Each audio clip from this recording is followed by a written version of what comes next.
வாழ்க வளமுடன். ஆரம்பிக்கலாங்களாம்மா? வாழ்க வளமுடன் ஐயா. ஓகே ஐயா. வாழ்க வையகம், வாழ்க வையகம், வாழ்க வளமுடன். வாழ்க வேதாத்திரியம், குருவே துணை. இந்த அற்புதமான இரவு வேளையில் மிக அற்புதமான ஒரு ஆராய்ச்சி ரீதியாக விஞ்ஞானம், மருத்துவம், சித்தர் யோக முறைகள், காந்த தத்துவம் இப்படி பல ஆராய்ச்சியினர்கள் இந்த புதன்கிழமை யாழ் மண்டலம் நடத்துவதற்கு நமக்கு அனுமதி கொடுத்திருக்கிறாங்க. அதற்காக யாழ் மண்டல தலைவர் குழந்தைவேல் ஐயா அவர்களுக்கும், இதற்கு முன்னிருந்து நமக்கெல்லாம் அனுமதி வாங்கி கொடுத்த ரகுபாலா அம்மா அவர்களுக்கும், இதை நடத்தி கொண்டிருந்து அவங்க யாழ் மண்டலத்தில் வகுப்பெடுக்கிற கலாநிதி அம்மா அவர்களுக்கும், டாக்டர் பாலசுப்ரமணியா அவர்களுக்கும், அந்த மன்றத்தில் கலந்துள்ள தலைவர், செயலாளர், பொருளாளர் உள்ளிட்ட அனைத்து அறங்காவலர்களுக்கும், இந்த இணைப்பில் கலந்து கொண்டுள்ள அத்துணை நல்லுள்ளங்களுக்கும் நன்றியும் வாழ்த்துக்களையும் தெரிவித்துக் கொள்கிறோம். இன்று நமக்கு சித்தர்களும் விஞ்ஞானமும் என்ற மிக அற்புதமான ஒரு தலைப்புல நான் சொன்ன உடனே சரின்னு சொல்லி அதை ஏத்துக்கிட்டாரு சாத்தூர் வி காமராஜ் ஐயா. கண்டிப்பா நம்மளோட WCSல இவரை தெரியாதவங்க யாரும் இருக்க முடியாதுங்க. இருந்தாலும் நம்ம ஒரு அறிமுகத்துக்காக சொல்லி வச்சுக்கிறோங்க. அவர் BCom MSc yoga jewellery business பண்ணிட்டு இருக்கிறாருங்க. 23 வருஷமா வேதாத்திரியம் சாத்தூர்ல செஞ்சுட்டு இருக்கிறாருங்க. அவர்கள் சாத்தூர் லயன்ஸ் கிளப் மெம்பர், எக்ஸஸ் ஜோன் சேர்மனா இருந்தாருங்க. அப்புறம் இந்த லேண்டு மனவளக்கலை மன்ற அறக்கட்டளை பண்ணியிருக்கிற லேண்டு இவர் டொனேஷனா கொடுத்திருக்கிறார். தொற்று காலங்களில் சொந்தமாக ஜூம் அமைத்து தொடர்ந்து 160 நாட்கள் தவம் சிந்தனையுள்ள கொடுத்திருக்கிறாருங்க. மலேசியா கோலாலம்பூர் குழுவாங்க அறிவித்திருக்கோயில விண்ணலை வழி நிகழ்வு தொடர் நிகழ்வாக 18 சித்தர்களின் வரலாற்றோடு வேதாத்திரிய கருத்துக்களை இணைத்து கிட்டத்தட்ட 135 வாரங்கள், இந்த சினிமா படமெல்லாம் போடுறாங்களேங்க, வெற்றி விழாவாக கொண்டாடப்படுகிறது. அது மாதிரி 135 வாரம், கிட்டத்தட்ட 2 வருஷம்னு வச்சுக்கோங்க, தொடர்ந்து இன்னமும் பேசிக்கிட்டு தான் இருக்கிறாருங்க. இது இல்லாம ஆலியார் WCSC IT ஜூமில் நற்சிந்தனை, கேள்வி பதில் நிகழ்ச்சி, தவ நுணுக்கள் போன்ற நிகழ்வையும் நடத்திட்டு இருக்கிறாருங்க. ஆஸ்திரேலியா, சிங்கப்பூர், நார்வே ஜூம் நிகழ்வு கலந்து கொண்டு பேசி வருகிறார். இன்னைக்கு அவருக்கு நமக்காக நேரம் ஒதுக்கி யாழ் மண்டலத்தின் மூலியமாக சித்தர்களும் விஞ்ஞானமும் என்ற தலைப்பில் நமக்கு சிந்தனை உரை கொடுக்க இருக்கிறார். அவரை உங்களதின் சார்பாகவும் யாழ் மண்டலத்தின் சார்பாகவும் வரவேற்று இந்த சிந்தனை உரையை துவக்குமாறு கேட்டுக்கொள்கிறேன். ஐயா நன்றி. வாழ்க வளமுடன் ஐயா. வாழ்க வளமுடன் ஐயா. வாழ்க வளமுடன், வாழ்க வளமுடன், வாழ்க வளமுடன். நல்லா கேக்குதுங்களா ஐயா? அருமையா கேக்குதுங்க ஐயா. ஆரம்பிக்கலாமா இல்ல கொஞ்ச நேரம் ஆகட்டுமா? கரெக்ட் டைம் தானா? மணி 7 மணிங்க ஐயா. 7 to 8. எனக்கு டைம் 40 நிமிடமா? 45 நிமிஷம் பேசலாங்க ஐயா. வாழ்க வளமுடன், வாழ்க வளமுடன். ஆரம்பிக்கிறேன் ஐயா. சரிங்க. வாழ்க வையகம், வாழ்க வையகம், வாழ்க வளமுடன். குரு வாழ்க, குருவே துணை, குருவின் அடி போற்றி. யாழ் மண்டலத்துக்கு என்னின் முதல் வணக்கம். வாழ்க இந்த யாழ் மண்டலம், வளர்க வளமுடன். உலக சமுதாய சேவா சங்க தலைவர் அருள்நிதி பத்மஸ்ரீ SKM மயிலானந்தம் ஐயா அவர்களுக்கும், இந்த யாழ் மண்டலத்தில் பணியாற்றிக் கொண்டிருக்கும் அனைத்து நிர்வாகிகளுக்கும் இந்த வாய்ப்பினை நல்கிய உன்னியூர் தவமைய நிர்வாகஸ்தர் பேராசிரியர் டாக்டர் மாணிக்கவர்ஷம் ஐயா அவர்களுக்கும், பின்னலை வழியாக இணைந்துள்ள அனைத்து மெய்யன்பர்களுக்கும் வணக்கங்கள் பல கூறி, இன்றைய சிறப்பு சிந்தனையான சித்தர்களும் விஞ்ஞானமும் என்ற தலைப்பில் சிறிய சிந்தனையுரை ஆற்ற உள்ளேன். பொதுவாகவே பார்த்தீங்கன்னா, சித்தர்களும் விஞ்ஞானமும் என்ற தலைப்பு கொஞ்சம் கடினமான தலைப்பு தான். ஏன்னா சித்தர்கள் காலத்துல விஞ்ஞானம் அவ்வளவாக வளரல. இல்ல, அவங்க செய்ததுதான் விஞ்ஞானம், அவங்களை அறிந்ததுதான் விஞ்ஞானம். ஆனா அவர்கள் என்ன செய்தார்களோ அந்த அடிப்படை மூலம்தான் இன்னைக்கு விஞ்ஞானத்தினுடைய இவ்வளவு வளர்ச்சி, பெரிய வளர்ச்சி பூரா அவர்கள் வித்திட்ட வேது, அதாவது வேறு அவங்க வித்திட்டது அத்தனையும். சித்தர்கள் காலம் என்பது 1000, 2000 5000 ஆண்டுகளுக்கு மேல, ஏன் பதஞ்சலி சித்தர் என்பவர் 5 யுகங்களும் 7 நாட்களும் வாழ்ந்திருக்கிறாருன்னா, ஒரு யுகம் வந்து கிட்டத்தட்ட ஒரு சதுர யுகம்னு சொல்லிட்டாலே வந்து 4,32,000 அப்படி போயிட்டு இருக்கும். பதங்கம்மா அது 5 யுகம்னா பெருக்கிங்க. எவ்வளவு அந்த காலமெல்லாம் நம்மள வந்து நம்மளுடைய அறிவுக்கு அதை கணக்கிடவும் முடியாது. நம்மளுக்கு அந்த ஆயுளும் பத்தாது. அப்படிப்பட்ட காலத்துல விஞ்ஞானத்தை பத்தி நம்ம வந்து அவர்களோடு இணைந்து பேசணும் அப்படின்னா, அது உண்மையிலேயே பொருந்தா தலைப்புன்னு தான் நினைக்கிறேன். இருந்தாலும் ஐயா அவர்கள் கேட்டுக்கொண்டது இணங்க அப்படிப்பட்ட அந்த விஞ்ஞானத்தை அவர்கள் எப்படி வந்து அது இவ்வளவு இந்த காலத்தில் வளர்ச்சி அடைந்திருக்கிற அந்த விஞ்ஞானத்தை அந்த காலத்துல சிம்பிளா அவர்களால் வந்து செய்தார்கள். இது எப்படி செய்தார்கள்? எப்படி கண்டுபிடித்தார்கள்? அப்படிங்கிறது ஒரு சின்ன ஒரு தலைப்புல இத நம்ம கொண்டு போறோம். பொதுவாவே சொன்னா, அன்று சித்தர்கள் எல்லா நிலைகளையும் செய்த செயல்கள் இன்றைய விஞ்ஞான அதிதீத வளர்ச்சிக்கு மூலமாக இருக்கின்றது என்பது நான் முதலிலே சொன்னேன். சித்தர்களும் விஞ்ஞானமும் என்ற இந்த நல் சிந்தனையில் முதல்ல சித்தர்களை பற்றி நம்ம கொஞ்சம் தெரிஞ்சுக்கணும். சித் என்றால் உயிர். சித்தம் அப்படின்னா தெளிந்த அறிவு அல்லது ஞானம்னு பேர். தெளிந்த அறிவுக்கு தான் ஞானம்னு பேர். சித்து என்பது அருள் விளையாட்டு. நிறைய பேர் சொல்லி கேட்டிருப்பீங்க. அட்டமா சித்துகள்னு கேள்விப்பட்டிருப்பீங்க. அதெல்லாம் வந்து அந்த காலத்தை விஞ்ஞானத்தினுடைய அடிப்படையாக அமைந்த இந்த சித்துகள் அது, சித்து விளையாட்டுகள் அது. இதுல என்ன பெருமைன்னு கேட்டீங்கன்னா, அந்த அட்டமா சித்து என்ன, அதனுடைய அருமை என்னன்னு தெரிஞ்சீங்கன்னா ரொம்ப ஆச்சரியப்படுவீங்க. அதை கூட சித்தர்கள் பெரிதாக நினைக்கவில்லை. என்ன செஞ்சாங்க தெரியுமா? இதெல்லாம் சர்வ சாதாரணம் அப்படி என்று நினைத்து அவனுடைய நினைவிலேயே இருந்து அவனுடையே அந்த காலம் பூரா வாழ வேண்டும் என்று அந்த நிலையிலேயே இருந்தார்கள் சித்தர்கள். அந்த அட்டமா சித்த கூட அவங்க பெருசா நினைக்கல, தூசியா நினைச்சாங்க. அப்படி என்ன அந்த அட்டமா சித்துகள் கேட்டீங்கன்னா, 8 சித்துகள். அனிமா அந்த சித்து என்னன்னு கேட்டா, சித்தர்கள் நினைத்தார்கள்னா அணுவுல கூட போய் அமர்ந்து கொள்வார்களாம். அப்ப எவ்வளவு அணுவே கண்ணுக்கு தெரியாது. இறைத்துகளினுடைய கூட்டு நம்ம மகரிஷி வேதாத்திரி மகரிஷி மகான் சொல்கின்ற அந்த அளவு பார்த்தா கூட அணு என்பது இறைத்துகளினுடைய கொத்தி இயக்கம் தானே. அதுக்குள்ள போய் உட்காந்தாங்கன்னா, இல்ல மறைபொருளுக்குள்ள போய் உட்காந்தாங்கன்னா, அவங்க எப்படி இருப்பாங்கன்னு பாருங்க. எவ்வளவு சின்னதா உருவெடுக்குறாங்கன்னு. மகிமான்னா மலையளவு கனமா. உடல்ல நினைச்சாங்கன்னா, மலையளவு கனமா எடுத்துக்குருவாங்களாம்.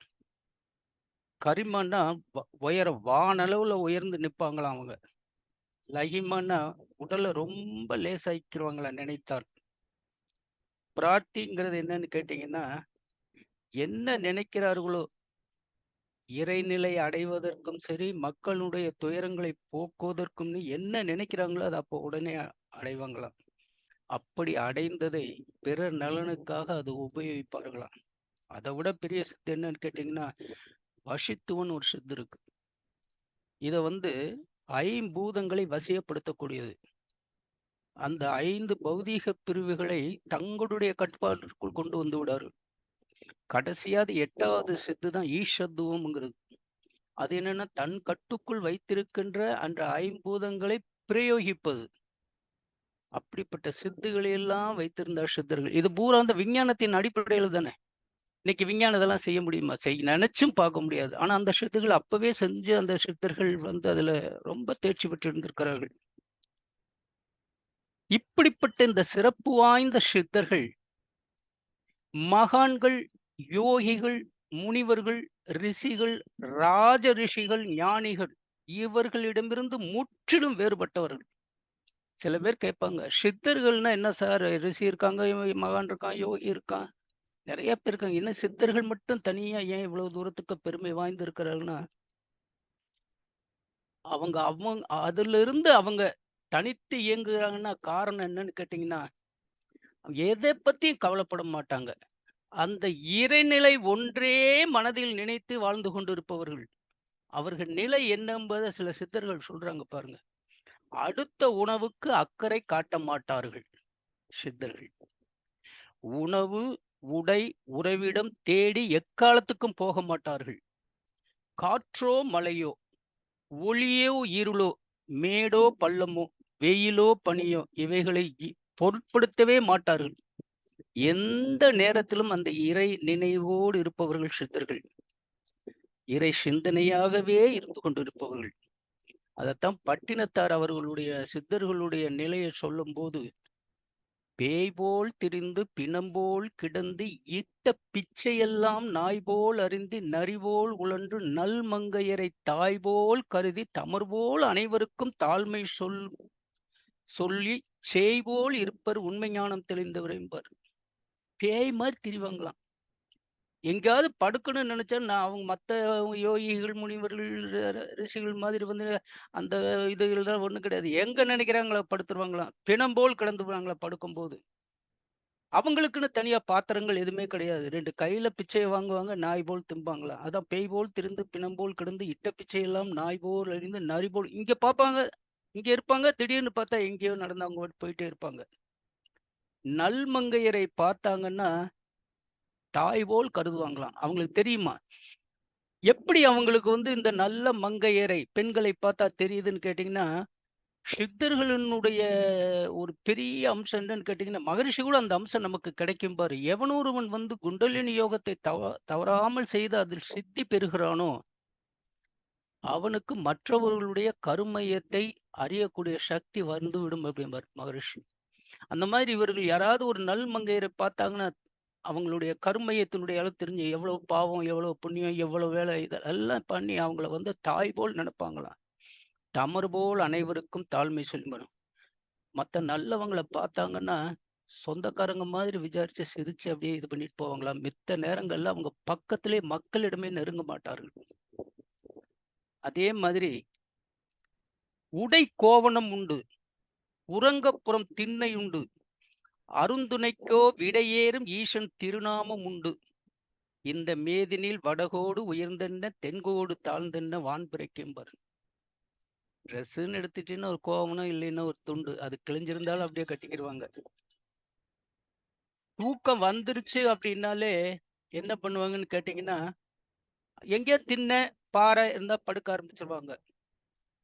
அருந்துணைக்கு காடுகள்ல சுத்துவாங்க. அவங்களுக்கு பயமே இருக்காது. ஏன்னா துணைக்கு விடையேறும் ஈசன் திருநாம். விடையேறும்னா இந்த ரிஷப வாகனத்தில் வருகின்ற அந்த சிவன் அவனுடைய நாமத்தை சொல்லிக்கொண்டே இருப்பதால் அவருக்கு எப்பவுமே அந்த பயம் மனசுல தோன்றாதான். அதனால இந்த மேதினில் வடகோடு உயர்ந்தென்ன தென்கோடு தாழ்ந்தென்ன அந்த காலத்துல வந்து வாஸ்து பார்ப்பாங்களாம்.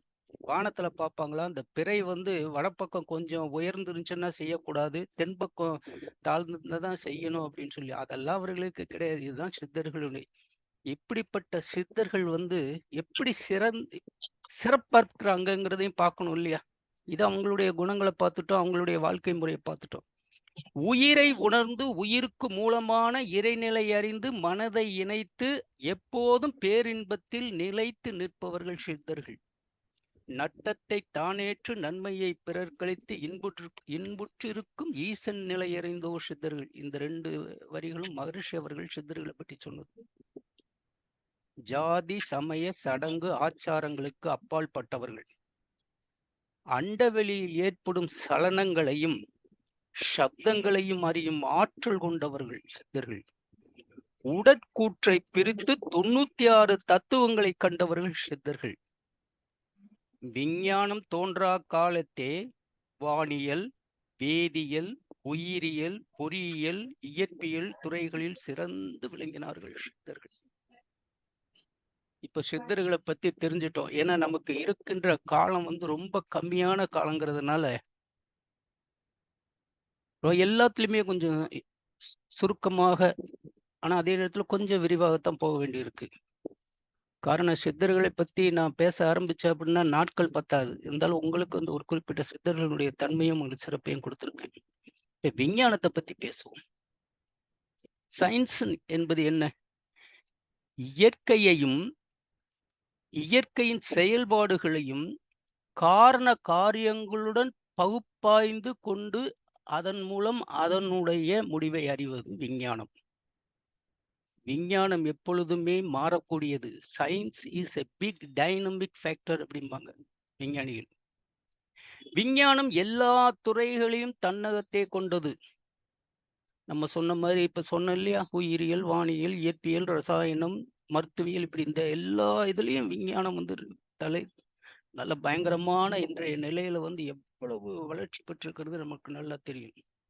இந்த விஞ்ஞானம் என்பது 4 பரிமாணங்களுக்கு உட்பட்டது. இந்த 4 பரிமாணங்களுக்கு உட்பட்டதுங்கிறதுக்கு ஒரு சின்ன ஃபார்முலா நீங்க மனசுல வச்சுக்கங்க. டிவிஎஸ். டிவிஎஸ்ங்கிறது எல்லாத்துக்கும் தெரியும். ஒரு பெரிய கம்பெனி பேர், அதை வச்சுங்க. TVS dash T. T is time, V is volume, S is speed, dash T is distance. Time, volume, speed and distance, அதாவது நேரம், பருமன், விரைவு அண்ட் தூரம். காலத்துக்கும் பருமனுக்கும் விரைவுக்கும் தூரத்துக்கும் உட்பட்டது தான். இதுக்குள்ள இந்த 4 பரிமாணங்களுக்குள் அடங்கியது தான் வந்து உங்களுக்கு விஞ்ஞானம். ஆனா உங்களுக்கு நல்லா தெரியும், மெய்ஞானம் இதுக்குள்ள அடங்காது. அடங்கவே அது அப்பாற்பட்டது.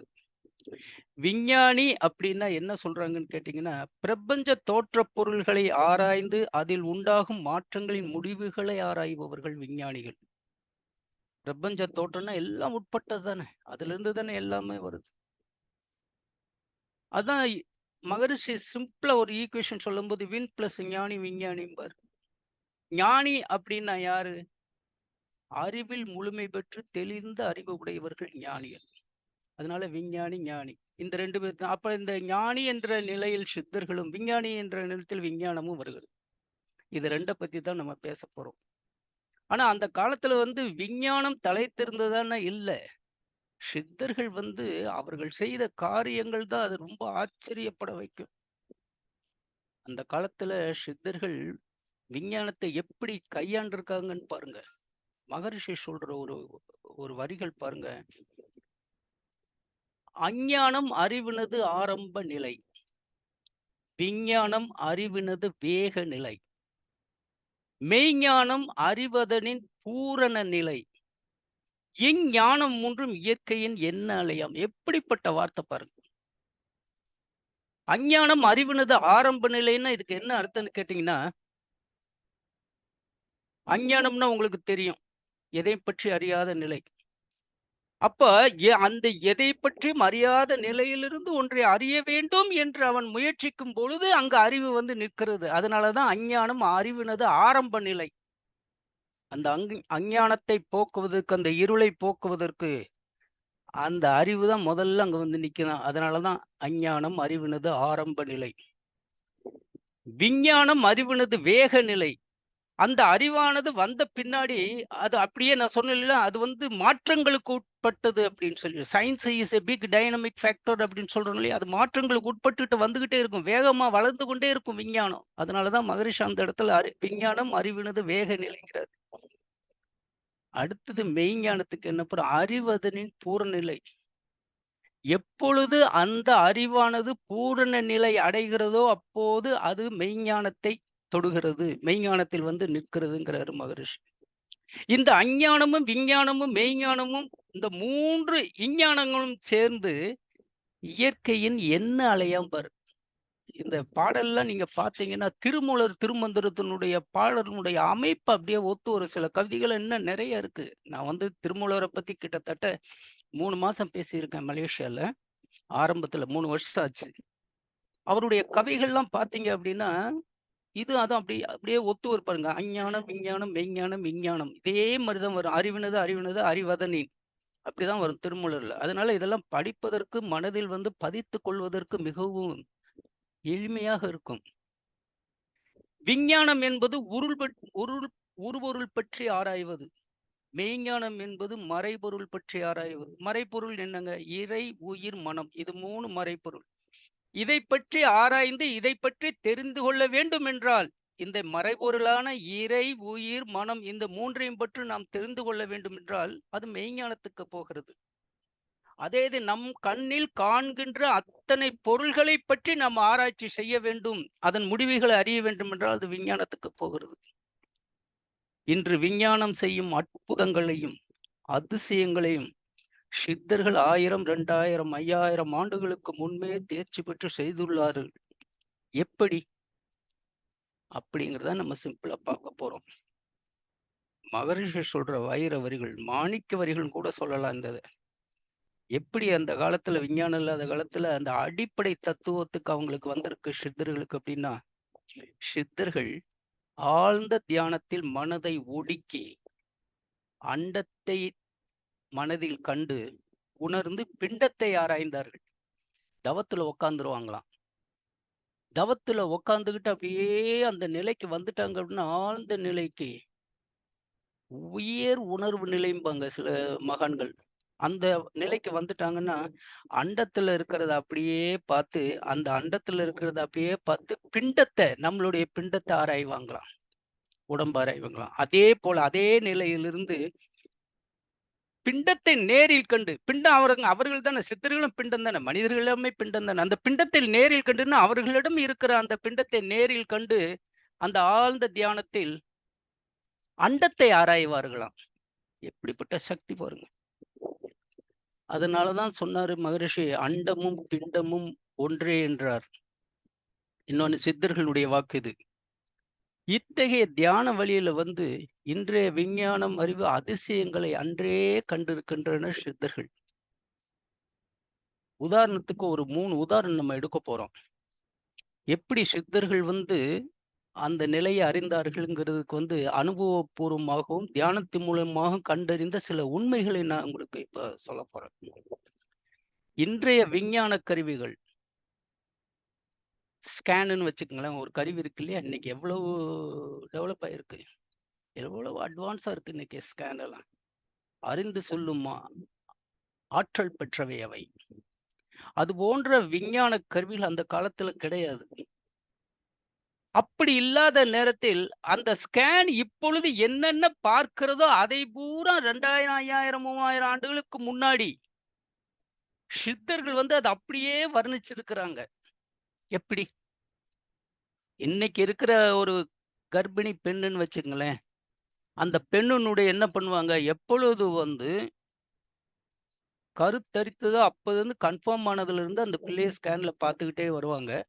ஆனா அந்த பிள்ளை ஆண் பிள்ளையா, பெண் பிள்ளையான்னு சொல்ல மாட்டாங்க. அது பெரிய குற்ற நிகழ்வுன்னு சொல்லிட்டு அத தடை பண்ணிட்டாங்க. ஆனா அவங்களுக்குள்ள மனச வச்சு அந்த குழந்தையினுடைய பொசிஷன் எப்படி இருக்கு அப்படிங்கிறத பார்த்துக்கிட்டே செக் பண்ணிட்டே வருவாங்க. ஆனா அந்த காலத்துல பாருங்க, இந்த கருவியும் கிடையாது.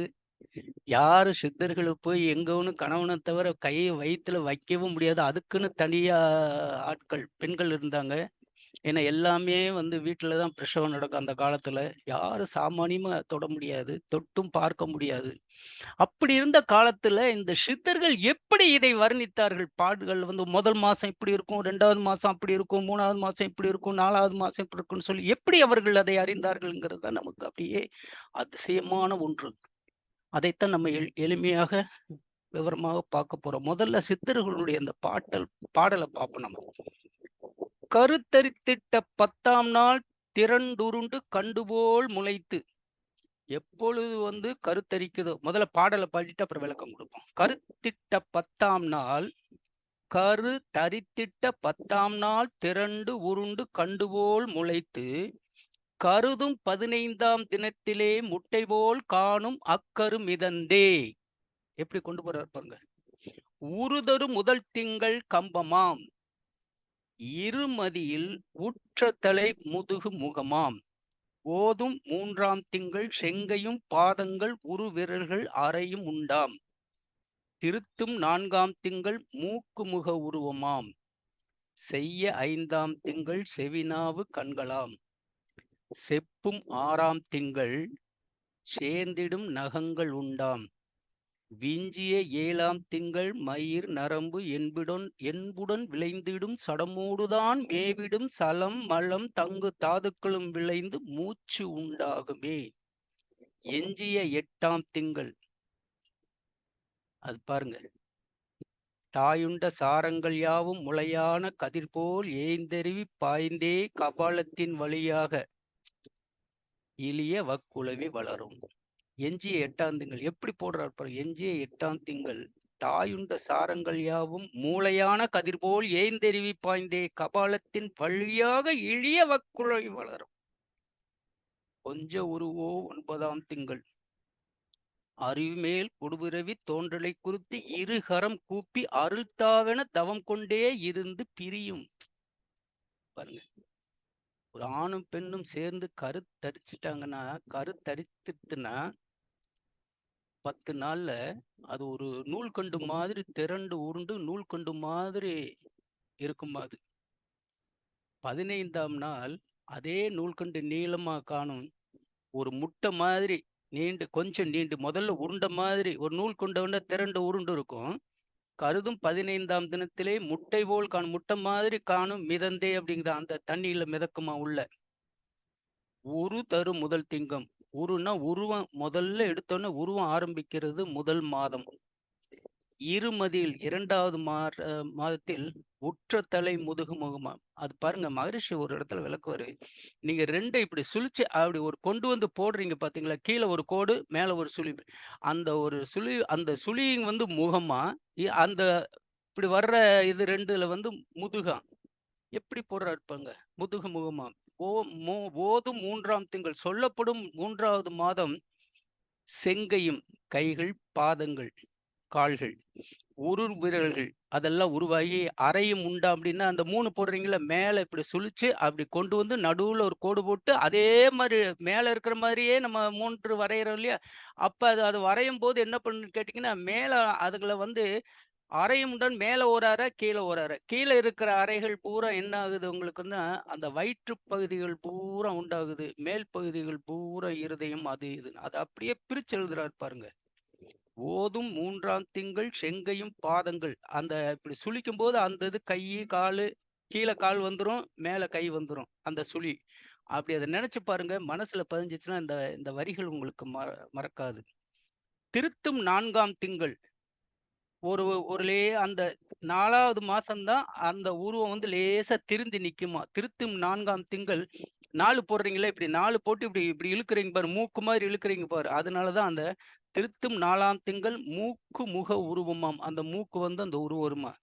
செய்ய 5ஆம் திங்கள் அந்த 5 போடுறீங்க பாத்தீங்களா, இப்படி 5 போட்டு இப்படி சுத்துறீங்க பாத்தீங்களா, அது காது மாதிரி வடிவம் வருமா. அதுதான் செய்ய 5ஆம் திங்கள் செவிநாவு கண்களாம். செப்பும் சொல்லப்பட்ட சொல்லும் 6ஆம் மாசம் சேர்ந்திடும் நகங்கள் உண்டாம். அந்த நகை நீங்க ஒரு மோதிர விரலை இப்படி நீட்டிட்டு நகை நேரா வளர்ந்துச்சு பாருங்க, அந்த 6 ஷேப்ல வந்துரும் அந்த முனை. அதனாலதான் செப்பும் 6ஆம் திங்கள் சேர்ந்திடும் நகங்கள் உண்டாம். விஞ்சிய 7ஆம் திங்கள். அதாவது விஞ்சுன்னா முளை அப்படி அப்படி அப்படி ஊர்ந்து வருதான் வெளியே. 7ஆம் திங்கள்னா மயிர் வருது, நரம்பு என்புடன் விளைந்தோடும் சடமோடுதான் மேவிடும் ஜலம் மலம் தங்கு தாதுக்களும் விளைந்து மூச்சு உண்டாகுமேங்கிறார். என்னென்ன வருது பாருங்க, விஞ்சுன்னா அப்படியே முளைச்சு வெளியே முளை விடுதும்பாங்கல்ல, அந்த மாதிரி. என்னென்ன மயிர் வருது, நரம்பு வருது, எலும்பு வருது, அதோட விளைஞ்சு சடமோடு அந்த இதோடு ஷடம் உடம்பு வந்து மேவிடும் ஜலம் வருது, மலம் வருது, தங்கு தாதுக்களும் விளைந்து மூச்சு உண்டாகுதான் 7வது மாசம். எப்படி எழுதியிருக்காரு பாருங்க. எஞ்சிய 8ஆம் திங்கள். இந்த 7 திங்களும் போய் மாதங்களும் போய் மிச்சம் இருக்கிற 8ஆம் திங்கள் தாயுண்ட சாரங்கள் யாவும். தாய் சாப்பிடுற சாப்பாடு பூரா மூளைக்கு போய் மூளையான கதிர்போல் ஏய்ந்தெறிவி பாய்ந்து அப்படி நேர ஒரு பயிர் மலையிற மாதிரி போய் மூளையில போய் அந்த விந்துவை கட்டி கபாலத்தின் வழியாக இழிய வக்குழவி வளரும். 8வது மாசத்துலதான் தாய் சாப்பிடுற சாப்பாடு பூரா மேல போய் கபாலத்தின் வழியாக மூளையை கட்டி அந்த மூளையில பிரெயின்ல கொண்டு போய் இருந்து வச்சு அதன் மூலமாக அப்பதான் வந்து அவனுக்கு வந்து அந்த விந்துவை கட்டி அது வடிஞ்சு உருவங்களை உண்டாக்குது. கொஞ்சம் உருவம் பார்ப்பதற்கு அந்த உருவம் வந்து இப்ப வந்து 9வது மாசம் ஆயிருச்சு. அந்த உருவம் வயிற்றுக்குள்ள இருந்து நினைத்தாலும் அந்த உருவத்தை கொஞ்சம் தோன்றுமா. கொஞ்சம் உருவோ 9ஆம் திங்கள். 9வது மாசத்துல அந்த குழந்தைய அப்படியே கொஞ்சம் தோணுமா. அந்த குழந்தை அப்படிப்பட்ட அந்த குழந்தை உள்ள இருந்துகிட்டு சொல்லுதான், அறிவு மேல் கொடுபிறவி தோன்றலை குறித்து. இறைவா, எனக்கு எல்லா உறுப்புகளையும் கொடுத்துட்ட, எல்லாம் இதாயிடுச்சு உள்ளேயே, அறிவும் வந்துருச்சு, அறிவையும் கொடுத்துட்ட, பிறவியும் கொடுத்து அறிவும் கொடுத்து எல்லாம் கொடுத்து என்னை வந்து வெளியே அனுப்ப போற. அதனால உன்னை இருகரம் கூப்பி, உன்னை அப்படியே 2 கைகளையும் கும்பிட்டு எனக்கு அருள் புரி, எல்லாத்தையும் கொடுத்து அறிவையும் கொடுத்துட்ட, நான் வெளியே போறேன், அந்த வாயில் வழியாக வெளியே நான் போறேன், எனக்கு நீதான் அருள் புரிய வேண்டும் என 2 கைகளையும் கூப்பி கால்களை இடிக்க வச்சு அப்படியே தவம் கொண்டே இருந்து, புரியுமா, கைகளை கூப்பி தவ நிலையிலிருந்து பிரிஞ்சு வருதான். இந்த செயல சித்தர்கள் எப்படி எழுதுனாங்க, எப்படி பார்த்தாங்க, இதை நமக்கு விட தெரியணும் இல்லையா? அதானே சயின்ஸ். இன்னைக்கு இருக்கிற சயின்ஸ்ல வந்து நம்ம ஒவ்வொரு மாசமும் வந்து ஸ்கேன் பண்ணி பார்த்து நம்ம செய்யறோம். ஆனா அந்த காலத்துல சித்தர்கள் எப்படி இந்த பாட்டு எழுதி இருப்பாங்க அப்படின்னா, இது அனுபவபூர்வமாக எழுதின பாட்டு. என் அறிவுக்கு எட்டியவைகள் இதை நான் விளக்குறேன்.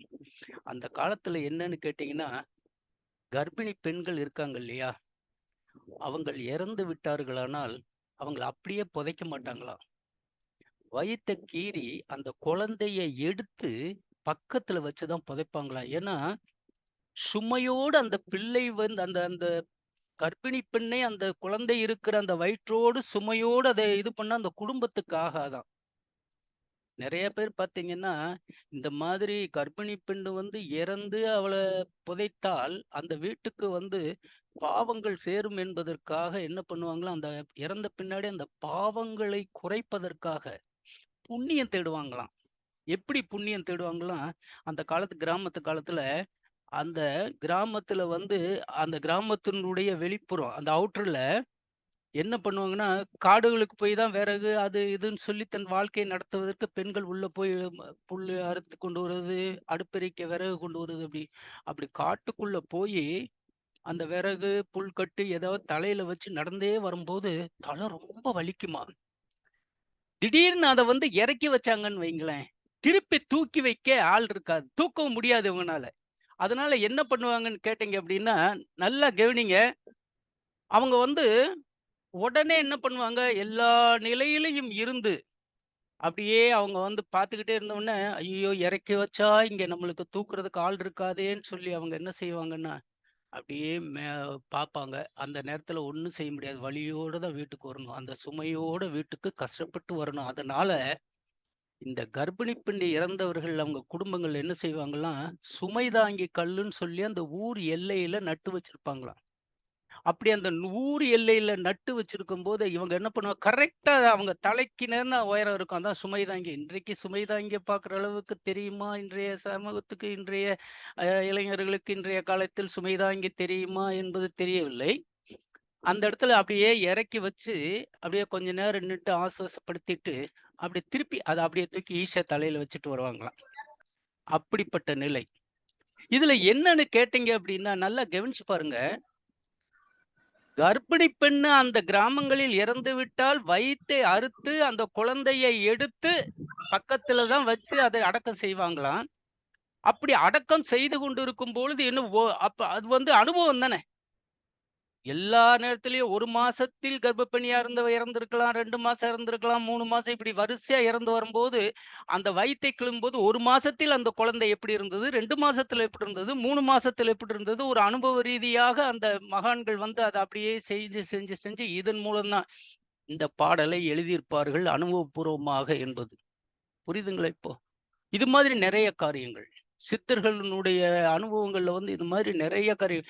ஏன்னா நான் முதல்லயே சொல்லியிருக்கேன், தியானத்துல வந்து அண்டத்தை அப்படியே தியானத்துல பார்த்து அந்த அண்டத்துல என்ன நடக்குது அப்படிங்கறது அப்படியே அந்த பிண்டத்தை கொண்டு வருவாங்க. இது அறுத்து பிண்டம் தானே. இந்த பிண்டத்துல இருக்கிற மாதிரியே தான் அண்டத்துல இருக்கும். மகரிஷி சொல்லுவாரு, நம்மெல்லாம் இப்ப பிரபஞ்சத்தை பார்த்தா ஏதோ மொத்தமா தெரியுது, பக்கத்துல போய் பார்த்தா நட்சத்திரங்கள், கோடான கோடி நட்சத்திரங்கள் சிதறி கிடக்குமா. நம்மளுக்கு அங்க ஒண்ணு இங்க ஒண்ணு பார்த்து சிதறி கிடைப்பதாக தெரிந்தது. கடைசியில என்ன ஆகுன்னு கேட்டீங்கன்னா, அது சிதறி கிடந்தாலும் தன்னுடைய இயக்கத்தை, சீர இயக்கத்தை அங்க செய்து கொண்டு இருக்குமாம் நட்சத்திரங்கள். அது எங்கெங்க சுத்தணுமோ, எதனுடைய காந்தாற்றலில் காந்தாற்றலின் ஈர்ப்பு விசையில் போய் மோதாமலும் விலகி போகாமலும் அது ஒரு குறிப்பிட்ட இடத்துல அது அந்தந்த கிரகங்கள், கோடான கோடி நட்சத்திரங்கள், கோடான கோடி சூரியன்கள், கோடான கோடி கோள்கள் அத்தனையும் அதன் நிலையில் அது சுத்திட்டு இருக்குமா, ஒத்தும் உதவியும். அதே மாதிரிதான் இந்த பிண்டம். இன்னைக்கு நம்ம இந்த உடம்ப பிரிச்சோன்னு வச்சுக்கங்களேன், அங்க எங்க என்னென்னமோ இருக்கும். அதே மாதிரி அந்த அண்டத்துல இருக்கிற மாதிரி கசமுசன்னு இருக்கும் உள்ள உறுப்புகள். உள் உறுப்புகள். ஆனா அது அது அது அது ஒத்து ஒத்து அதனுடைய வேலையை செஞ்சுக்கிட்டே இருக்குமா. இப்ப இந்த 7 சக்கரங்கள் அமைந்து இருக்கிற இடம் பாருங்க. சுழுமுனை நாடியில் 7 சக்கரங்கள் அமைந்திருக்கிறது நாளமிலா சுரப்பிகள். அந்த நாளமிலா சுரப்பிகளில் சுரக்கின்ற அந்த சுரைப்பு நீர் என்சைம் அது வந்து சுரந்து ரத்தத்துல கலந்து எதை போய் சரி செய்யணுமோ அதை போய் அதை ஆட்டோமேட்டிக்கா சரி செஞ்சிடும். அதே மாதிரிதான். அதனாலதான் சொல்லுவார், அண்டத்தில் உள்ளது பிண்டத்தில் உள்ளது அண்டத்தில், அண்டமும் பிண்டமும் ஒன்றே. அண்டத்தில் இறைவனன் அழைக்கப்படுவன், பிண்டத்தில் உயிரென பேசப்படுகிறான். இதெல்லாம் சித்தர்களுடைய வாக்கு. சயின்ஸ் இல்லாத நேரத்துல விஞ்ஞானம் எப்படி இருந்தது, எப்படி கொண்டு போறாங்க பாருங்க. இந்த சக்தியானது அதே மாதிரி பாத்தீங்கன்னா, இன்னொன்னு ஒரு அருமையான ஒரு உதாரணம் ஒண்ணு, இதை விட அற்புதமான ஒரு உதாரணம். அந்த காலத்துல சயின்ஸ் இல்ல, ஒண்ணு இல்ல. இன்னைக்கு அந்த சயின்ஸ் அந்த வேலையை கூட செய்ய முடியாது. 2வது உதாரணம் பண்ணுங்க. தூக்கத்தின் போது தசை நார்களுக்கு ஓய்வு என்பதே இல்லை. ஓய்வு என்பதே கிடைக்கிறது. தசை நார்கள் தூக்கத்தின் போது வந்து அது ஓய்வு எடுத்துக்கிறோம். நம்ம உடம்புல இருக்கிற தசை நார்கள் அனைத்தும் ஓய்வு கிடைக்கிறது. எப்பொழுது? தூக்கத்துல. ஆனா இதயம், சுவாச கோஷம், இரத்த ஓட்டம் எல்லாம் தொடர்ந்தபடி வேலை செய்து கொண்டுதான் இருக்கும். இவைகளுக்கு எப்போதும் ஓய்வு என்பதே கிடையாது. இதே நிலையில சித்தர்கள் உயர் உணர்வு நிலைன்னா தெரியும், டெல்டா வேவ், 3 மன அலைச்சூழல், 3லிருந்து 2 1க்கு வந்து அந்த இறைவனோடு இயந்து நிற்கின்ற அந்த அளவு, அந்த நேரத்துல அதத்தான் உயர் உணர்வு நிலையில் எல்லா உயிர் உறுப்புகளும் தங்களது உயிரோட்டத்தை நிறுத்தி விடுகின்றன. எப்படி பாருங்க. நம்ம தூக்கத்துல தசை நார்கள் ஓய்வு எடுத்துக்கிறோம். ஆனா இதயம், மூச்சு முறையில், சுவாசம், அது ரத்த ஓட்டம்லாம் எடுக்காது. ஆனா ஆழ்ந்த நிலை தவத்தில் இருந்தீங்கன்னா இவ பூரா நின்றுமா. உயிரானது இந்த இது பூரா உயிரோட்டம் தன்னுடைய இயக்கத்தை நிறுத்தி விடுங்கிறாரு. அப்படி நிறுத்தி விட்டு தானே உயிரோட்டம் என்றைக்கு நிற்கிறதோ அன்றைக்கு மரணம் தானே. ஆனா மரணம் நிகழாது. என்ன காரணம்? அந்த நிலையில் அவைகளுக்கு, அந்த உள் உறுப்புகளுக்கு பிரபஞ்சத்தின் சக்தியினால் மின்சக்தி ஊட்டப்படுகிறது. அந்த தவ நிலையிலிருந்து அந்த பிரபஞ்ச காந்த களத்திலிருந்து வருகின்ற அந்த மின்சக்தி ஊட்டப்படுகிறது அந்த உயிரின் மூலமாக. இந்த முறையில் அவங்க வந்து என்ன பண்ணுவாங்க, வருட கணக்குல தூங்காம அப்படியே தியானத்திலே இருப்பாங்களாம். இதை சயின்ஸ் அறிய முடியுமா? செய்ய முடியுமா? சயின்ஸ்ல இன்னைக்கு தூங்காம இருக்கணும்னா எவ்வளவு, நீ தூங்கலைன்னா உனக்கு மரணம் தான்பாங்க. இது எப்படி சயின்ஸ்? அது நினைச்சு பாருங்க. அப்ப சித்தர்கள் வந்து சயின்ஸையும் மிஞ்சி, விஞ்ஞானத்தையும் மிஞ்சி அந்த நிலையில் நினைத்திருக்கிறார்கள். அந்த விஞ்ஞானமே அங்க எடுபடாது. அவ்வளவு அருமையான தத்துவங்கள் அவர் செய்தது. இதை சொல்லி இதை யாரு கேட்டீங்கன்னா, தூக்கமற்ற மகான் என்று சொல்லப்படுகின்ற ராஜகோபால் மஸ்தூர் என்பவர். அவர் வந்து எப்பவுமே தூங்கவே மாட்டாராம். எப்போ தவத்திலே இருப்பாரா. இன்னொன்னு தெரியுமா உங்களுக்கு? இவர் இருக்காரு பாத்தீங்களா, ராமலிங்க சுவாமிகள். 1 மணி நேரம் தூங்குனா போதும் நீ வந்து 1000 ஆண்டுகள் வாழலாம் அப்படிங்கிறதுக்கு இதுதான் உதாரணம். அது 2வது வந்து. இன்னொன்னு வந்து நம்ம என்ன பண்ணணும்னு கேட்டீங்கன்னா, இதெல்லாம் நம்ம நல்லா தெரிஞ்சுக்கணும்னா, மகான் மகரிஷி அவர்களினுடைய கேள்வி பதில் மூலம் வந்து நம்ம இன்னும் நல்லா புரிஞ்சுக்கலாம். ஒருத்தர்கிட்ட கேட்கிறாரு மகரிஷி அவர்கிட்ட, ஐயா, சித்தரும் விஞ்ஞானமும் என்பதற்கு தெளிவான விளக்கம் பெறலாம், அதை நீங்கள் சொல்லித்தர வேண்டும். அதற்கு நான் கேள்வி கேட்கிறேன். இன்று விஞ்ஞானிகளால் கண்டுபிடித்த இயற்கை ரகசியங்கள் அன்று கருவி ஆராய்ச்சி கூடங்கள் இன்றி சித்தர்கள் எவ்வாறு உணர்ந்தனருங்கிறாரு. எப்படிப்பட்ட காரியம் பாரு. நம்ம பேசிட்டு வர்றதுக்கு இந்த கேள்வி வந்து அருமையான ஒரு விளக்கத்தை கொடுக்கிறது நமக்கு. கேள்வியை நல்லா புரிஞ்சுங்க. இன்று விஞ்ஞானிகளால் கண்டுபிடித்த இயற்கை ரகசியங்கள் அன்று கருவி ஆராய்ச்சி கூடங்கள் இன்றி சித்தர்கள் எவ்வாறு உணர்ந்தார்கள். அதுக்கு மகரிஷி அவர்களுடைய பதில் பாருங்க. இன்று கண்ட விஞ்ஞானம் அனைத்தும் உடலுக்குள் நடைபெறும் அதிசயங்களுக்கு அப்பால் பட்டது அல்ல. பரமாணுக்களின் சேர்க்கையே பஞ்சபூதம்.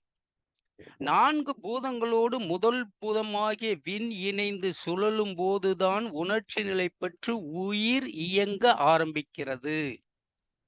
உடலில் நடைபெறாத இயக்கத்தை எந்த விஞ்ஞானமும் கண்டுபிடிக்க முடியவில்லை, முடியவே முடியாது, எந்த காலத்திலும் முடியாது. அந்த முறையில் பரிணாமத்தின் உச்சமான மனித உடலின் அற்புதமான அமைப்புகளையும் இயக்கங்களையும் அகத்தவம் சாதனையால் அறிந்தார்கள் சித்தர்கள். மனித உடலின் இயக்கங்கள் எல்லாம் உணர்ந்து கொள்வதோடு பிற உயிர்களில் ஏற்படும் இன்ப துன்பம் எல்லாம் அந்த அறிவு என்ற நிலையில் உள்நுழைந்து சித்தர்கள் அறிந்து வந்தார்கள். அதை சித்தர்கள் என்றும் சிந்தித்து பார்த்து கொண்டே இருந்தார்கள். பொருள்களிலிருந்து வருகின்ற ஐவகை அலை, ஐவகை காந்த அலைகள் தெரியும் உங்களுக்கு.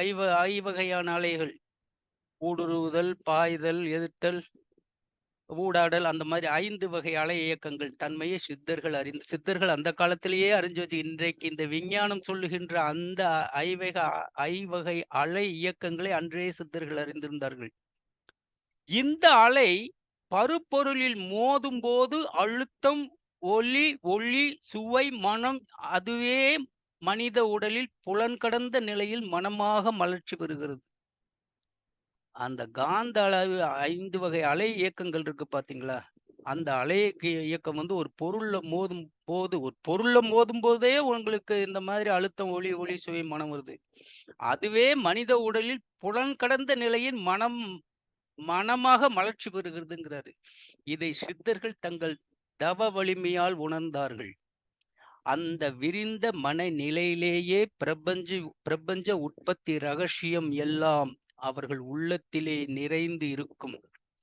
அப்படிப்பட்ட சித்தர்களுக்கு ஆராய்ச்சி சாலை என்ற எதுவும் இல்லை, தேவையும் இல்லை. அவர் சொல்ற அந்த பாயிண்ட்டுக்கு பாருங்க. ஆராய்ச்சி சாலை என்றால் ஏதாவது ஒரு பொருள் பற்றி தான் ஆராய இடம் உள்ளது. இந்த உடலை ஆராய எடுத்துக்கொண்டால் பிரபஞ்சத்தில் உள்ள எல்லா ரகசியங்களை பற்றி ஆராய முடியும். நம்ம சொன்ன அந்த சித்தர்கள் முதல்ல ஆரம்பத்துல கண்டுபிடிச்சது அந்த அண்டமும் பிண்டம், அதை வச்சுதான் மகரிஷி அப்படியே கொண்டு வர்றாரு. இந்த உடலை ஆராய எடுத்துக்கொண்டால் பிரபஞ்சத்தில் உள்ள எல்லா ரகசியங்களை பற்றி ஆராய முடியும். அந்த வகையில் உடல் விஞ்ஞானத்தை அறிந்தார்கள் சித்தர்கள். நீங்களும் முடிந்தால் ஒரு சித்தராக சிறப்பு பெறலாம். இவ்வகையில் அத்தகைய ஆற்றல் எல்லா மனிதர்களிடமிருந்து இருக்கின்றது, எல்லோரிடத்திலும் அடங்கி இருக்கிறது. நீங்களும் ஒரு சிறந்த சித்தராகலாம். இதுல இருந்து நம்ம இப்ப இந்த சின்ன சிந்தனை விருந்திலிருந்து, இந்த சிந்தனை உரையிலிருந்து நாம் ஒரு முடிவுக்கு வரணும். என்ன முடிவுன்னா, ஆன்மீகத்தில் சொல்லப்பட்ட மறைமுக கருத்து நிகழ்வுகள் விஞ்ஞானத்தால் ஏற்றுக்கொள்ளப்பட்டும், நல்ல ஞாபகம், ஆன்மீகத்துல இப்படி எல்லாம் மறைபொருளை பற்றி தான் அதை பேசுறோம். அப்படிப்பட்ட அந்த மறைபொருள் நிகழ்வுகள் அனைத்தும் விஞ்ஞானத்தால் ஏற்றுக்கொள்ளப்பட்டால், விஞ்ஞானம் ஆமாயா இதெல்லாம் நடக்குது அப்படின்னு விஞ்ஞானத்துல சொல்லப்பட்ட, ஏன்னா மறைபொருளை பத்தி நம்ம ஆன்மீகத்துல தான் பேசிட்டு இருக்கோம்.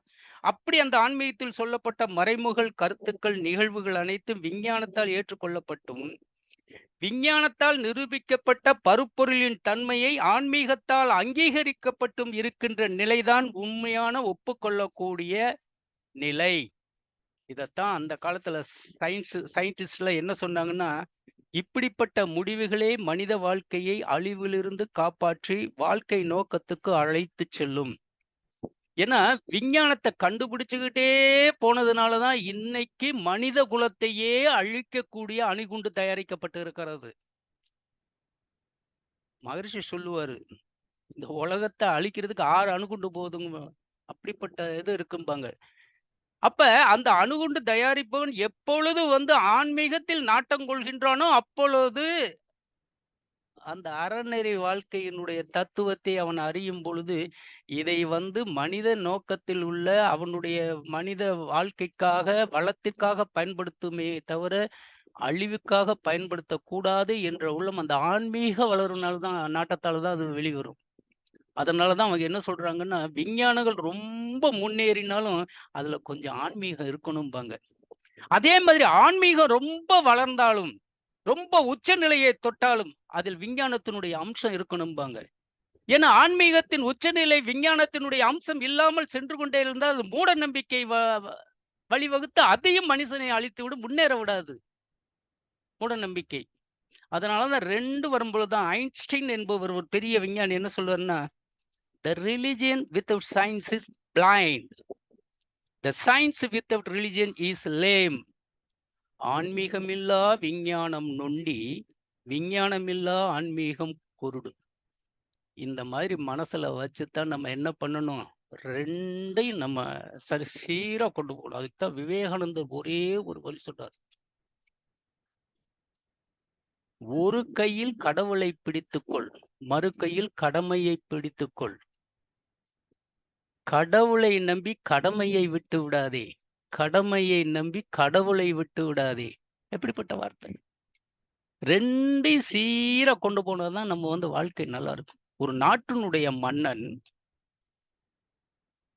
யோகியே ஞானியாகவோ இருந்தானே, துறவியா இருந்தானே, எப்படி அவனால கடமையை செய்ய முடியும்?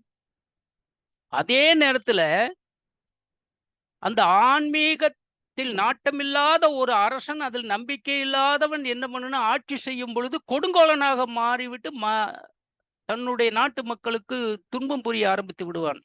அந்த நேரத்தில் அவனுக்கு ஆன்மீக அறிவு கொடுக்க வேண்டும் என்பதற்காகவே அரச குரு என்று சொல்லப்படுகின்ற பல குருக்களை அவர்கள் வைத்திருந்தார்கள். அதனால ஆன்மீகமும் விஞ்ஞானமும் 2ம் ஒரே நிலையில் செல்வதுதான் நல்லது. அந்த காலத்துல இந்த சித்தர்கள் இன்னும் நிறைய சொல்லலாம். எக்கச்சக்கமா இருக்கு. நீங்க நல்லா சொல்லலைன்னா, ஒரு உதாரணத்துக்கு ஒண்ணு எடுத்துட்டுன்னு கேட்டீங்கன்னா, நீங்க எல்லாம் பார்த்தீங்க அப்படின்னா, நீங்க போகர் சித்தரை பத்தி கேள்விப்பட்டிருப்பீங்கன்னு நினைக்கிறேன். அந்த போகர் சித்தர் பார்த்தீங்கன்னா, அவருடைய ஜீவ சமாதி பழனி மலையில இருக்கு. அவருடைய காலம் எடுத்துட்டா கிறிஸ்து பிறக்கிறதுக்கு முன்னாடி முதல் நூற்றாண்டும், அத கன்டினியூஸா கிறிஸ்து பிறந்த பின்ன 5ஆம் நூற்றாண்டுக்கும் வர்றாரு. அப்ப மொத்தம் 600 ஆண்டு காலம். மகரிஷியே ஒரு இடத்துல குறிப்பிடும்போது 500 ஆண்டு காலம் சீன தேசத்தில் அவர் வாழ்ந்திருக்கார் பாரு மகர்ஷி. ஏறத்தாழ இன்றிலிருந்து 1500 ஆண்டு காலம்னு வச்சுக்கோங்களேன். இவர் எழுதிய நூல்களிலும் பாடல்களிலும் விமான வடிவம், கப்பல் கட்டும் தொழில்நுட்பம் உள்ளது. அப்படிங்கும்போது பொறியியல் துறையில அவங்க அந்த போகர் சித்தர் அந்த விஞ்ஞானம் தானே பொறியியல் துறை. அந்த பொறியியல் துறையில போகர் சித்தர் ரொம்ப பயங்கரமான சக்தி பெற்றிருந்திருக்காரு. அதை அறிந்திருக்கிறார் அந்த காலத்திலேயே, 1500 ஆண்டு காலத்துக்கு முன்னாடியே. இன்றல்ல, அணுகுண்டுக்கு மூலமான வெடிவுப்பில் கைதேர்ந்த திறமை பெற்றவர் போகர் சித்தர். இது வேதியியல் துறை இல்லையா? மூலிகைகள் மூலம் ரசவாதம், மருந்துகள், தைலம், கஷாயம், நவபாசனங்கள் முதற்கொண்டு செய்து வைத்திருந்தார். அந்த அறிவை பெற்றிருந்தார் போகர் சித்தர். இது மருத்துவியல் துறை இல்லையா? உயிர் வளம், மனவளம், உடல் நலம் மூலம் இவைகளை, அதாவது தவ தியானங்கள் போன்றவற்றில் இவளை பெருக்கவும், அதாவது உயிரணுக்களின் உற்பத்தியை கூட்டுவதிலும் சக்தி பெறுவதிலும் அந்த சில தியான முறைகளை கடைபிடித்து சொல்லியிருந்தார். இது உயிரியல் இல்லையா? அதனால சித்தர்கள் நீங்க நினைக்கிற மாதிரி இல்லை. எல்லாரும் அந்த காலத்திலிருந்து எப்பவுமே அந்த அவர்கள் விஞ்ஞானத்தில் இருந்தே வாழ்ந்திருக்கிறார்கள் சித்தர்கள். அவர்கள் வாழ்ந்த அந்த வாழ்க்கையினுடைய நிலைகள் தான் இன்றைய விஞ்ஞான உச்சகட்டமான வளர்ச்சிக்கு அடிப்படை மூலம் என்பதை கூறிக்கொண்டு, இந்த நல்ல சிந்தனையை, இதை நிறைய சொல்ல வேண்டியது இருந்தாலும் ஒரு குறிப்பிட்ட நேரம் ஒதுக்கப்பட்டதால் அதுக்குள்ள அந்த நேர காலத்துக்குள் எனக்கு கிடைத்த இந்த வாய்ப்பை பயன்படுத்தி இதைத்தான் என்னால் சொல்ல முடிந்தது. பெரிய சப்ஜெக்ட். அதனால இத்துடன் இதை நான் முடித்துக்கொண்டு, இதுவரை நல்ல முறையில் கேட்ட அத்தனை மெய்யன்பர்களுக்கும் நன்றியும் வணக்கம் கூறி இந்த சிந்தனை உரையை நான் இத்துடன் நிறைவு செய்கிறேன். வாழ்க வளமுடன், வாழ்க வளமுடன், வாழ்க வளமுடன். வாழ்க வளமுடன். மிக அற்புதமாக, மிக மிக அற்புதமாக சித்தர்களும் வேதாத்திரியம், சித்தர்களும் விஞ்ஞானமும், வேதாத்திரியமும் விஞ்ஞானமும் 3 ஜாயின் பண்ணியிருக்கிறீங்க. இது ரொம்ப அற்புதமான தலைப்பு. இதை பத்தி மேற்கொண்டு சிந்தனை டைம் இருக்கும்போது ஆராய்ச்சி பண்ணலாங்க ஐயா. அதுக்காக எங்களுக்கு கொஞ்சம் நேரம் ஒதுக்கி கொடுங்க. வாழ்த்துக்கள். அதாவது என்னன்னு கேட்டீங்கன்னா, உங்களுடைய உண்மையிலேயே எனக்கு இன்னைக்கு கொஞ்சம் இதுதான், வெளியூர் போக வேண்டியது, பூரா விருந்தினர்கள் எல்லாம் வந்திருக்காங்க. எல்லாம் இது பண்ணிட்டு வெளியே போகுது. ஐயா, நீங்களும் எனக்கு ஒரு உதவி செய்ய வேண்டும் என்று கேட்டதுனால அதற்கு நான் அடிபட்டு அந்த இதுக்கு ஆட்பட்டு உடனே ஒத்துக்கொண்டேன் நானு. அதனால மோகனூருக்கு நீங்க உன்னியூருக்கு வந்துட்டீங்க. மோகனூர் அறக்கட்டளைக்கும் ஒரு கிளாஸ் எடுக்கணும். அதுக்கு டைம் குறிச்சு கொடுத்துறேங்க. மிக அற்புதமாக வகுப்படுத்த வி காமராஜ் ஐயா அவர்களை நாம் அனைவரும் துரிய நிலையிலிருந்து முதலில் வாழ்த்தி விடுவோம். அனைவரும் துரிய நிலைக்கு வரலாம். அற்புதமாக சித்தர்களும் விஞ்ஞானமும் என்ற தலைப்பில் இன்று நமக்கு சிந்தனை உரை ஆற்றிய காமராஜ் ஐயா அவர்கள் வாழ்க வளமுடன். அவர்களுடைய உடல்நலம், மனநலம், குடும்ப நலம், நட்பு நலம் வாழ்க வளமுடன். அவர்களுடைய ஆன்மீக தொண்டு மென்மேலும் உங்க வாழ்க வளமுடன். இந்த இணைப்பில் இணைந்துள்ள அத்துணை நல்லுள்ளங்களும் வாழ்க வளமுடன். அவர்களுடைய உடல்நலம், மனநலம், குடும்ப நலம், நட்பு நலம் வாழ்க வளமுடன். அவர்களுடைய ஆன்மீக தொண்டு மென்மேலும் சிறந்துவாங்க வாழ்க வளமுடன். இப்ப கேள்வி பதில், யாராவது கேள்வி கேட்கறதா இருந்தா மைக்கை அன்மியூட் பண்ணி கேட்கலாம். சேஷாசலம் ஐயா, மைக்கை அன்மியூட் பண்ணுங்க. சேஷாசலம் ஐயா, மைக்கை அன்மியூட் பண்ணுங்க. ஹேண்ட் ரைஸ் பண்ணிருக்கேன், கேளுங்க. ஐயா வாழ்க வளமுடன். காமராஜ் ஐயா வாழ்க வளமுடன் ஐயா. வாழ்க வளமுடன் ஐயா. சொல்லுங்கய்யா. வாழ்க வளமுடன். ஐயா வாழ்க அப்படியே வளமுடன். அப்படியே காதுல தேன் என்ன சொல்லுவாங்களே அது மாதிரி போச்சு ஐயா ஸ்பீச். எங்கய்யா நீங்கள் எனக்கு ஒரு நீங்கள் ஒரு நீங்க ஒரு நீங்க இடத்துல கொடுத்த சொல்லுங்க. இல்ல நீங்க மாணிக்கவாசன் கொடுத்தாரா இல்ல நீங்க வந்தீங்களான்னு தெரியாது. அதெல்லாம் எங்களுடைய கிஃப்ட். இது வந்து யாரும் தவிர்க்க முடியாத இறை நிலையினுடைய கொடுப்பனை எங்களுக்கு. ஐயா ஒரு இடத்துல வந்து நீங்க வந்து மெய்ஞானம், விஞ்ஞானம், இன்னொரு 2 நாணம் சொன்னீங்க. அந்த இடத்துல I was not able to catch. 4 நாணம். அஞ்ஞானம் அறிவினது ஆரம்ப நிலை. ஓ அஞ்ஞானம். விஞ்ஞானம் அறிவினது வேக நிலை. ஓகே. மெய்ஞானம் அறிவு அதனின் பூரண நிலை. இஞ்ஞானம் 3ம் இயற்கையின் என்ன அலையாம். போதுமா? My God. சோ அப்படின்னா நம்ம இந்த 4 வகையிலயும் இருந்தாக்கா நம்ம பரிபூர்ணம் ஒண்ணு தேவையில்லை, எல்லாமே நடந்துரும் நினைக்கிறேன். இல்ல அதுல மகரிஷி வந்து விஞ்ஞானம் என்ன, அறிவு எப்ப ஆரம்பிக்குது, மெய்ஞானம்னா என்ன அப்படிங்கறது அத ஒரு அந்த வரி பாடல்கள்ல அதை அழகா அப்படி அமைச்சு கொடுத்திருக்காரு. அதைத்தான் நம்ம பார்க்கணும். அதாவது எப்பொழுது ஒரு அஞ்ஞானம், அதாவது அறியாமை தன்மை அவன் நீங்க வேண்டும் என்று மனதில் நினைக்கிறானோ அப்பொழுது அவன் உடம்பில் அறிவு ஆரம்பிக்குதுன்னு அர்த்தம். அதனாலதான் அஞ்ஞானம் அறிவினது ஆரம்ப நிலை. ஓகேவா? அதே மாதிரி விஞ்ஞானம் அறிவினது வேக நிலை. அந்த அறிவு அவன்கிட்ட ஆரம்பிச்சிருச்சு. அவன் வந்து ஒரு விஞ்ஞானியா இருக்கிறவன் இதுக்கு மேல கண்டுபிடிக்கணும்னு எப்பவும் அதுலயே அந்த அறிவை அவன் அந்த பொருள் மீதே அவன் செலுத்துவதால் அந்த அறிவு வேகப்படுவதால் அது விஞ்ஞானம். அது ஆனா மெய்ஞானம் என்பது இவற்றையெல்லாம் கடந்து எல்லா நிலைகளிலும் பூரணம் அடைந்து விட்டால் அது வந்து மெய்ஞானம். அந்த அறிவு பூரணம் அடைகிறது. முக்தி அப்படி என்பதற்கு மகரிஷி ஒரு டெஃபினிஷன் கொடுத்திருப்பாரு. அருமையான டெபிஷன். மனநிலைக்கும் இறைநிலைக்கும் உள்ள தொடர்பை நன்கு உணர்ந்து வாழும் அறிவின் தெளிவான நிலை முக்திம்பாரு. நல்லா கவனிங்க, இதெல்லாம் டெஃபினிஷன், மகரிஷியினுடைய வைர வரிகள் இதெல்லாம். அது மாதிரிதான் அந்த மாதிரி நினைச்சுக்கணும். இந்த விஞ்ஞானம் மெய்ஞானம் இதெல்லாம் வந்து இந்த நிலையில வருதுங்கிறதுக்குனால அதை சொல்ல வர. வாழ்க. அடுத்த கேள்வி உங்க கேள்வி. We should always forward to mukti only. Thank you ஐயா. வாழ்க வளமுடன். வாழ்க வளமுடன். வாழ்க வளமுடன். சாய் பாலச்சந்தர், மைக்கை அன்மியூட் பண்ணி கேளுங்க. ஐயா வாழ்க வளமுடன் ஐயா. சாய் பாலச்சந்திரன் ஐயா, சொல்லுங்க ஐயா. சொல்லுங்க. இந்த பாட்டு மட்டும் வேணும் ஐயா. பாட்டு மட்டும் வேணும் ஐயா. சரி. நீங்க பேசுவது வந்து கொஞ்சம் சொல்லுங்க. வேணும் ஐயா. ரைட். ஓகே. ரைட். வாழ்க வளமுடன். போட்டுருங்க ஐயா. சரிம்மா, சரி, நான் வருவேன் ஐயா. நம்ம டாக்டர் மாணிக்க வருஷம் பேராசிரியர் ஐயா ஒரு ரெக்கார்டு அனுப்புனா நான் உங்களுக்கு போட்டு வரேன். கண்டிப்பா யூடியூப்ல வருமா? வாழ்க வளமுடன். அப்படி யூடியூப்ல போறதா இருந்தா நான் ஃபுல்லா வீடியோல வந்திருப்பேன் ஐயா. வாழ்க வளமுடன். பரவாயில்ல. வாழ்க வளமுடன். சுந்தரம், ஸ்வீடன், மைக்கை அன்மியூட் பண்ணி பேசுங்க ஐயா. வாழ்க வளமுடன். மாணிக்கவாசன் ஐயா வாழ்க. காமராஜ் ஐயா வாழ்க வளமுடன். வாழ்த்துக்கள் ஐயா. நன்றி. சொல்லுங்க ஐயா. சிறப்பான சிந்தனை வருதுங்க. ரொம்ப அற்புதமா இருந்துச்சுங்க. மிக்க நன்றிங்கய்யா. நன்றி. நீங்களும் உங்க அன்பு குடும்பமும் வாழ்க வளமுடன் ஐயா. நான் சென்னைங்க. இப்ப நான் வந்து ஸ்வீடன் வந்திருக்கிறேன். எங்க பையன் வீட்டுக்கு வந்திருக்கேன். ஸ்வீடன். வாழ்க வளமுடன். ஸ்வீடன்ல இருந்து கேக்குறீங்கன்னா என்னேன் மாங்கள் பெற்ற பெருமை. வாழ்க வளமுடன். இப்ப எனக்கு டைம் 4:20ங்கய்யா. காலையிலயா? இப்ப ஈவினிங். சாயந்தரம் ஈவினிங் ஈவினிங்கா? Right right right. வேலையெல்லாம் முடித்து வருகிறீர்களா? வேலையில் இருந்து கொண்டே கேட்கிறீர்களா ஐயா? நான் ஓய்வு பெற்றேன். மாணிக்கம் ஐயா தெரியும். நான் ஓய்வு ரைட் பெற்று ரைட். விட்டேன். வாழ்க வளமுடன். வாழ்க வளமுடன். குருசாமிபாளையம் ஐயாக்கு தெரியும்.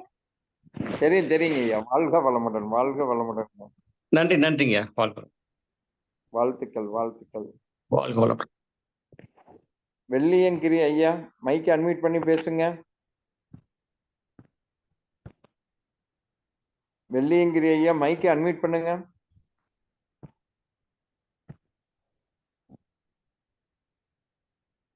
அருளானந்தி, அருளானந்தி மைக் அன்மியூட் பண்ணி கேளுங்க. அருளானந்தி மைக் அன்மியூட் பண்ணி கேளுங்க. வாழ்க வளமுடன். 2 பேரும் வாழ்க வளமுடன். விவேகானந்தா பேசுறேங்க ஐயா. வாழ்க வளமுடன் ஐயா. ஃப்ரம் பெங்களூர் விவேகானந்த ஐயா. சொல்லுங்க யார். ரொம்ப சந்தோஷமாக இருக்கிறது உங்க இந்த நிலையில உங்களுடைய வாய்ஸ் கேட்பதற்கு. சொல்லுங்க ஐயா. இணைப்பில் இருக்கவங்க எல்லாருக்கும் வாழ்க வளமுடன் ஐயா. என்ன சொல்றதுன்னே புரியலைங்கய்யா. இந்த சித்தர்களுடைய சப்ஜெக்ட்னு உடனே நான் இணைஞ்சிட்டேன். என்ன சொல்ல போறீங்கன்னுட்டு ரொம்ப ரொம்ப சிறப்புங்கய்யா. நீங்க அந்த சித்தர்கள் கொடுத்த விளக்கம் வந்து என்ன சொல்றது, ரொம்ப ஈஸியா எல்லாருமே புரிஞ்சுக்கலாம். அடுத்து அந்த பாடலை வச்சு நீங்க விளக்குன விதம் ரொம்ப அற்புதங்கய்யா. இதெல்லாம் நம்ம மகரிஷி எப்படி கொண்டு போயிருக்காருன்றது ரொம்ப ரொம்ப சிறப்பு.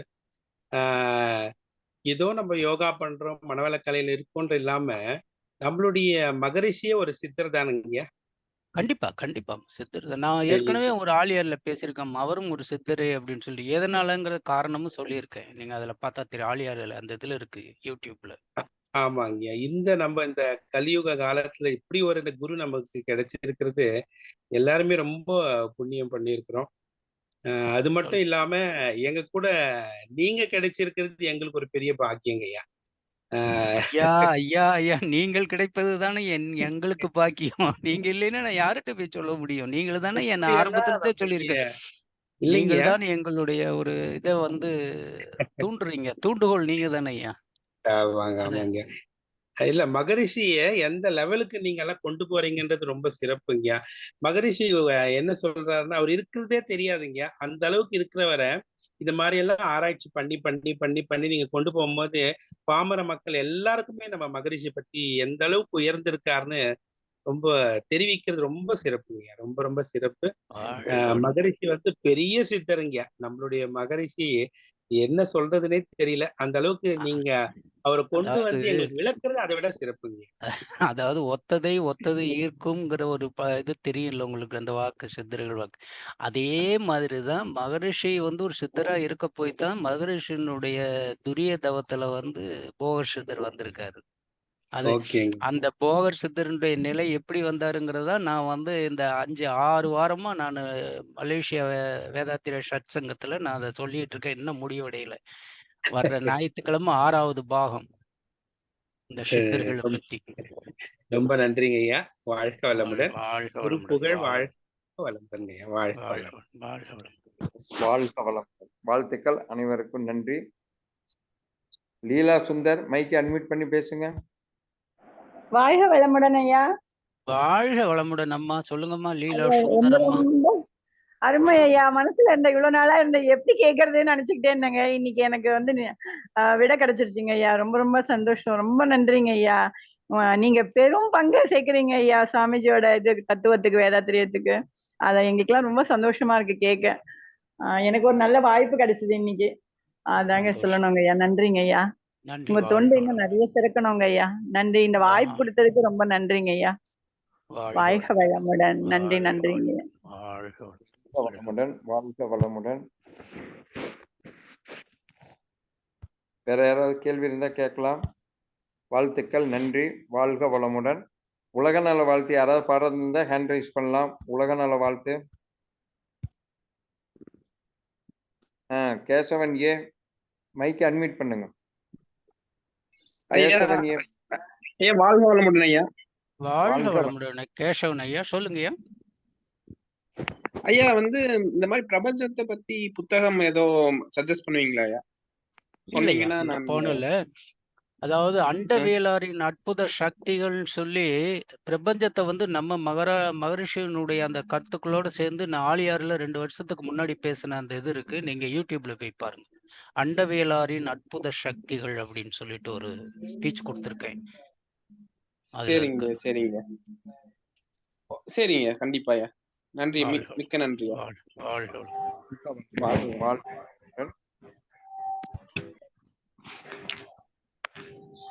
உலகநல வாழ்த்து பாடுறவங்க யாருங்க? ஐயா நான் உலக நல வாழ்த்து பாடுறேங்க ஐயா. பாடுங்கம்மா பாடுங்கம்மா. வாழ்க வையகம், வாழ்க வையகம், வாழ்க வளமுடன். உலக நல வாழ்த்து. உலகமெல்லாம் பருவமழை ஒத்தபடி பெய்யட்டும், உழவரெல்லாம் தானியத்தை ஒப்புடனே பெருக்கட்டும், பல தொழில்கள் புரிகின்ற பாட்டாளி உயரட்டும், பகுத்துணர்வில் தொகுத்துணர்வு பண்பாட்டை உயர்த்தட்டும், கலகங்கள் போட்டி பகை கடந்தாட்சி நடக்கட்டும், கல்லாமை கடன் வறுமை கலங்கங்கள் மறையட்டும், நலவாழ்வை அளிக்கும் ஞான ஒளி வீசட்டும், நம் கடமை அறவாழ்வின் நாட்டத்தே சிறக்கட்டும், நம் கடமை அறவாழ்வின் நாட்டத்தே சிறக்கட்டும், நம் கடமை அறவாழ்வின் நாட்டத்தே சிறக்கட்டும். வாழ்க வையகம், வாழ்க வளமுடன். மிக்க நன்றிங்க ஐயா வாய்ப்பு கொடுத்தமைக்கு. உலகநல வாழ்த்துப்படியா கனகாம்மா அவர்கள் வாழ்க வளமுடன். அவர்களுடைய உடல்நலம், மனநலம், குடும்ப நலம், நட்பு நலம் வாழ்க வளமுடன். வாழ்த்துக்கள், அனைவருக்கும் நன்றி. இந்த அளவில் இந்த நிகழ்வை நிறைவு செய்கிறோம். காமராஜ் ஐயா ரொம்ப நன்றிங்க. வாழ்க வளமுடன். வாழ்க வளமுடன் ஐயா. வாழ்க வளமுடன். வாழ்க வளமுடன். வாழ்க வளமுடன். ரொம்ப சிறப்புங்க ஐயா. வாழ்க வளமுடன்.